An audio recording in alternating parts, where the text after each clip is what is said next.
सरकारी खजाने में जिस तरह से तमाम पैसे मिले, कैसे खुलासा हुआ है। महाराष्ट्र के संभाजीनगर में बड़े घोटाले का खुलासा हुआ है।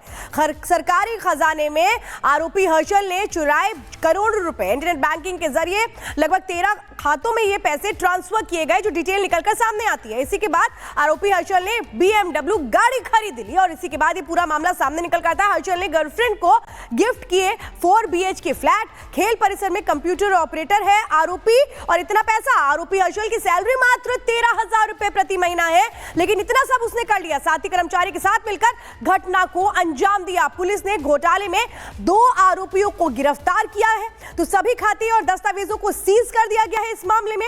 यानी एक्शन किस तरह से ये आपको बता रहे हैं, लेकिन इतनी कम सैलरी और इतना सब कुछ हासिल कर लिया हर्षल ने, और इसी के बाद ये मामला सामने आया। अगली खबर के लिए रुक करेंगे ऋतु का।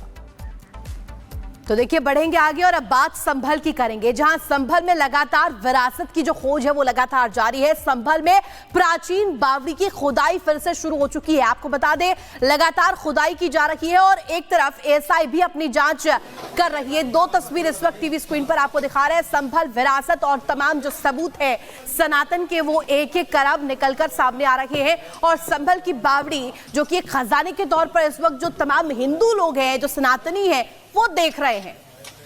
सागर हमारे साथ लगातार जुड़े हुए। सागर का एक बार रुक कर लेते हैं। सागर, संभल सर्वे और खुदाई जिससे तमाम जो सच्चाई है वो निकलकर अब सामने आ रही है, सनातन के तमाम ये पदचिन्ह क्या दर्शा रहे हैं? देखिए ऋतु, अगर हम बात करें इस समय बावड़ी की खुदाई लगातार जारी है। लगभग 18 से 19 फीट तक खुदाई हो चली है, लेकिन अब देखिए बावड़ी के दूसरे सिरे में इस समय खुदाई की जा रही है।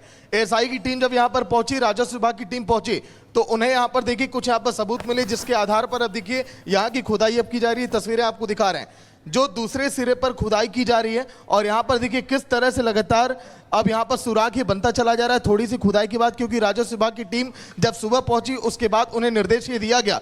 ये दूसरा सिरा है बावड़ी का, जहाँ पर देखिए खुदाई का लगातार देखिए काम जारी है। लेकिन अब यहाँ से अब ये रास्ता कहाँ की ओर जाएगा, क्योंकि अंदर जो गुफा है अभी उसकी भी खोज जारी है कि आखिर वो रास्ता कहां से देखे निकलेगा। लेकिन सबसे पहले आपको दिखा दी बावड़ी एरिया में आप देखिए सीसीटीवी लगा दिए गए। अजय एक बार दिखाइए। देखिए 2 सीसीटीवी उस तरफ लगाए गए हैं, इसके साथ ही साथ लगभग 4 सीसीटीवी कैमरों से इस पूरे एरिया की निगरानी की जा रही है, ताकि यहां पर किसी भी प्रकार की बाधा उत्पन्न ना हो काम में, और उसकी निगरानी लगातार अधिकारी भी जो है कर सकें। अब अंदर देखिए नगर पालिका की टीमें भी पहुंची हुई, उनसे भी हम बातचीत अब हम करने के लिए जा रहे हैं, क्योंकि जो नगर पालिका के अधिकारी वो भी लगातार उनकी देखरेख में यहाँ पर काम किया जा रहा है। और आसपास हाइलोजन और लाइट लगाने की भी व्यवस्था की जा सकती है, ताकि रात के अंधेरे में भी ताकि काम जो है बहुत तीव्र गति से किया जाए। अब देखिए बावड़ी के अंदर हम इस समय प्रवेश कर चुके हैं। लगभग 19 से 20 फीट खुदाई हो चुकी है, और यहाँ पर जो मैम है इन्हीं की देखरेख में पूरा काम किया जा रहा है। मैम अभी तक कितना काम हो चुका है, और आज जब राजस्व विभाग की टीम पहुंची अभी तक क्या कुछ उन्हें पता चला? ऐसा था, अभी तक तो हमारा एक फ्लोर हम लोग जैसा देख रहे थे कि हमारी ये सीढ़ियाँ लगातार नीचे जा रही हैं, और एक फ्लोर हमारा खाली हो चुका है। जिसके बाद अब जो संभावना जताई जा रही थी कि यहाँ पे एक कुएं की संभावना थी, तो ये उसके ऊपर क्योंकि लेंटर डाल करके रोड पूरी बना दी गई थी, जिसको आज अभी तुड़वा करके देखा जा रहा है, और उसके नीचे शायद कुएं की संभावना जो बताई गई है, तो उसकी खुदाई करवाएंगे आज हम लोग। अच्छा, जो ऊपर खुदाई चल रही है वो कुएं वाली जगह वही? जी जी जी, हाँ उसके ही नीचे कुआं बताया जा रहा है, इसलिए उसको ऊपर से खुदवा करके ताकि मशीनरी या मैनुअली जैसा भी होगा उसको कराएंगे।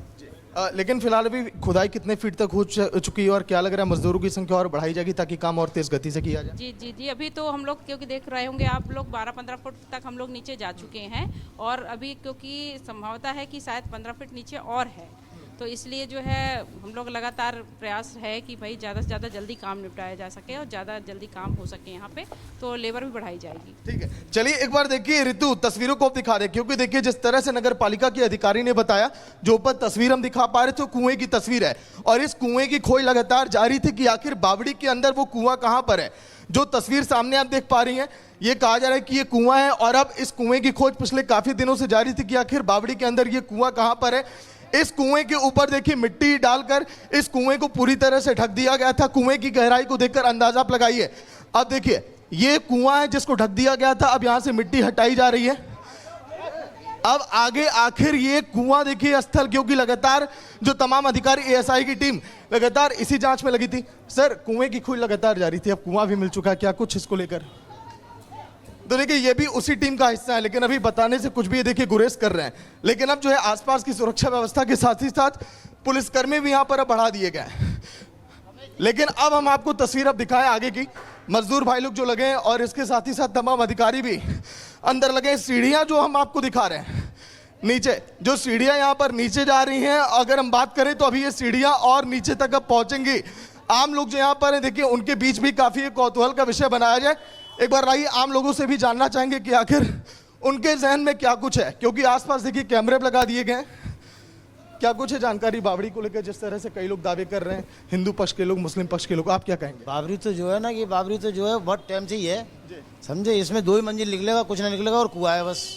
हाँ, क्या कुआं वही है जहाँ पे खुदाई चल रही है? खेती बाड़ी होती थी यहाँ पे, कोई बसियत नहीं थी, हिंदू बसियत नहीं थी यहाँ पे, न कोई इधर मुसलमान बसियत थी। ये सब खेती बाड़ी का एरिया है, समझे। नहीं, जो लोग दावे कर रहे हैं, हिंदू पक्ष के लोग, मुस्लिम पक्ष के लोग, की बावड़ी पर हमारा अधिकार है, वो कह रहे हैं हमारे पच्चीन यहाँ पर दिखाई दे रहे हैं। अब दावा तो इसका जो है लल्ला बाबू का, ये लल्ला बाबू ने सेल करी है जगह के, तभी प्लॉटिंग हुई है कि बदायूं वालों ने प्लॉटिंग करी है इसकी। तो आप लोग खुश हैं यहीं के रहने वाले बावड़ी की खुदाई से? बाबरी के रहने वाले हैं। आप क्या कहेंगे खुदाई को लेकर, और किस तरह से लोगों में उत्सुकता देखी जा रही है बावड़ी को लेकर? अच्छी बात है, खुदाई हो रही है और अच्छा लग रहा है देखने में। बाबरी जो पुरानी थी। अच्छा, आप तो यहाँ पे कह रहे हैं कि आप रह चुके हैं बावड़ी को, आप पहले थे, तो आप जान रहे हैं कि वही कुआं है जिसको ढक दिया गया था? हाँ, ढक दिया उन्होंने ढकवाया था, जो प्लॉटिंग करी थी उन्होंने गिराया था, इसको दबाया था। कभी इस्तेमाल आपने देखा है सामने पानी निकालने के लिए? ट्यूबवेल चलता था इसमें, हाँ, हम नहाए इसमें। आसपास के खेतों में यहीं से पानी जाता था इसी कुएं के जरिए। तो देखिए ये छापेमारी की जा रही है उन आरोपियों के घर पर, उन आरोपियों के ठिकानों पर, सौरभ शर्मा के सहयोगियों के घर पर, दफ्तर पर लगातार छापेमारी हो रही है। ईडी की टीम आज सुबह परिवहन विभाग के पूर्व आरक्षक सौरभ शर्मा के सहयोगी चेतन के ठिकानों पर छापेमारी के लिए पहुंची। वहां छापेमारी कार्रवाई हो रही है। चेतन के दफ्तर और घर पर छापेमारी जारी है। आपको बता दें कि कुछ दिन पहले लोकायुक्त की छापेमारी में 10 करोड़ कैश और 52 किलो सोना बरामद हुआ था। इसी पूरे मामले से जुड़ी हुई सत्य विजय की एक रिपोर्ट देखिए। विभाग का आरक्षक जो कि बीआरएस ले चुका है और वो किस तरह काली कमाई का कुबेर बना, इस सब का खुलासा लगातार हो रहा है। चूंकि सौरभ शर्मा जो है उस पर 3 एजेंसियां केस दर्ज कर चुकी हैं, लोकायुक्त, इनकम टैक्स और ईडी। फिलहाल सौरभ शर्मा का जो पार्टनर था, जो उसका सहयोगी था, चेतन सिंह, और यहाँ पर ये जो जगह है, चेतन सिंह इसी मकान में रहता था, यहीं पर सौरभ शर्मा का ऑफिस भी था और जयपुरिया स्कूल जो है उसका ऑफिस भी यहीं पर था। इस कैंपस में, इस मकान पर जो ईडी की टीम है वो पहुंची है। चूंकि ईडी ने इस मामले में मनी लॉन्ड्रिंग का केस दर्ज किया था। इसके अलावा यहाँ पर देख सकते हैं केंद्रीय सुरक्षा बल के जो जवान हैं सीआरपीएफ के, उनके साथ यहाँ पर ईडी की टीम पहुंची है। सुबह से करीब कहना चाहिए 6 बजे से ईडी की टीम यहाँ पर है और अंदर तमाम जो ईडी के अफसर हैं वो दस्तावेज खंगाल रहे हैं। और जैसा कि हमने पहले भी रिपोर्ट की थी, अभी फिलहाल हम दोबारा आपको बताते हैं कि वो देखिए जो काला बैग आप देख रहे हैं, इसी तरह के काले बैग इनोवा क्रिस्टा कार से मिंडोरी गांव में जो कार मिली थी जिसमें कि 52 किलो सोना और 10 करोड़ कैश था, उसी तरह के काले बैग थे जो इनोवा क्रिस्टा वहां पर पाई गई थी, जिसमें कि सोना और कैश मिला था। और ये रसीद कट्टे और तमाम चीजें आप देख रहे हैं। इनके अलावा चूंकि लोकायुक्त और इनकम टैक्स की टीमें तो यहाँ पर जो है आ चुकी हैं, दस्तावेज खंगाल चुकी हैं, लेकिन ईडी चूंकि अपने स्तर पर इन्वेस्टिगेशन करती है, इसीलिए ईडी के तमाम जो अफसर हैं यहाँ पर पहुंचे हैं और जितने भी दस्तावेज यहाँ मिल सकते हैं उन्हें खंगाला जा रहा है।